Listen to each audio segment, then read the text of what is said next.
माजी खासदार राजन विचारे हे सध्या आपल्या सोबत आहेत। राजन विचारे जी, आपल्यापर्यंत काय माहिती आलेली आहे घडलेल्या घटनेसंदर्भात? मला वाटतं आत्ताच मला ह्याच्यातून समजलं की असंच रेल्वे गर्दी ह्याच्यामध्ये ट्रेनमध्ये गर्दी झाल्यामुळे त्या ठिकाणी पडून काहीतरी ती घटना झाली।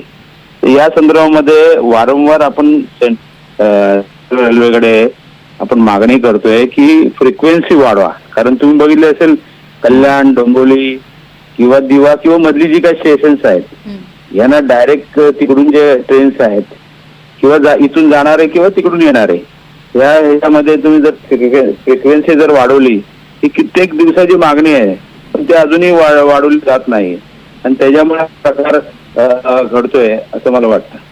नक्कीच, मात्र सध्या आता परिस्थिती अशी आहे राजनजी की नेमकं काय घडलेलं आहे याबद्दलची अधिकृत माहिती जी खरं तर रेल्वेकडनं येणं अपेक्षित आहे ती अजूनही आलेली नाही, किंवा जी माहिती येते त्यात काही जण जखमी झालेले आहेत, त्यांना उपचारासाठी आम्ही रुग्णालयात दाखल केलेलं आहे, इतकंच माहिती देण्यात आलेली आहे। राजन विचारे यांनी आपल्याला या संदर्भातली माहिती जी आहे ती देत होते आणि राजन विचारे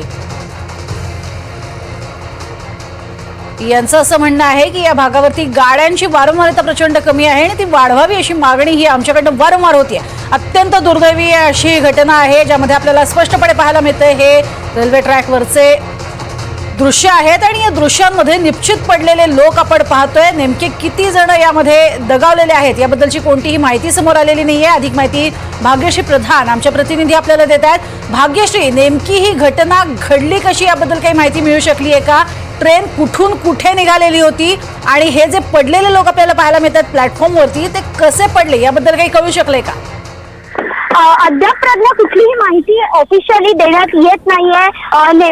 कसारा ट्रेन असल्याचं सांगितलं जात आहे, मात्र ही कसारा ट्रेन तिथे जाणारी होती, कसाऱ्याहून सीएसटी कडे येणारी होती याची माहिती अद्यापपर्यंत आलेली नाही। मात्र जर आपण बघितलं तर आपल्या एका अंदाजानुसार माहिती तर ऑफिशियल माहिती तर नक्कीच येईल थोड्या वेळात, मात्र आपला जो अंदाज आहे तो असा आहे की ट्रेन येणारी असावी। त्याचं कारण सांगते की येणाऱ्या ट्रेन मध्ये अधिक गर्दी असते जाणाऱ्या ट्रेनपेक्षा, त्यामुळे ही जी गर्दी आहे ही नक्कीच येणारी गर्दी असावी। आता सकाळची वेळ आहे, प्रवासी जे आहेत, चाकरमानी जे आहेत ते कार्यालयाकडे यायला निघालेले आहेत आणि अत्यंत यावेळी मोठ्या प्रमाणात गर्दी मुंब्रा, दिवा आणि करवा या स्थानकांमध्ये झालेली पाहायला मिळते। अनेक वेळेला डोंबिवली ते कोपर दरम्यान देखील अनेक जण पडून मृत्यू पावलेले आहेत। त्यामुळे जर आपण बघितलं तर ही जी ट्रेन आहे ही मुळातच कसाऱ्याहून सुटते, त्यानंतर कल्याणला ती पूर्ण भरलेली असते।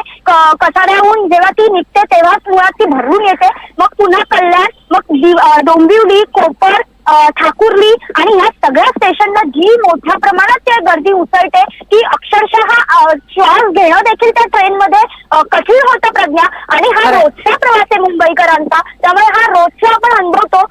आणि आपण जर बघितलं तर एकंदरीत जे थांबे ऍक्च्युली दिलेले आहेत, थांबे जे केले, जे दिवावासियांनी, मुंब्रावासियांनी अक्षरशः रस्त्यावर उतरून आंदोलन करून ते थांबे केलेले आहेत, मात्र या थांब्यांचा त्यांना तरी काही फायदा आहे का हा प्रश्न देखील एक महत्वाचा आहे। कारण या थांब्यांवर ज्या वेळेला गाडी थांबते त्यावेळेला गाडीत शिरायला सुद्धा जागा नसते, अक्षरशः गर्दीने अक्षरशः आधीच गाडी पॅक झालेली असते, त्या ठाणा साईडला उतरणाऱ्यांची मोठ्या प्रमाणात नक्कीच भाग्यश्री, थोडंसं तुम्हाला थांबवतीये।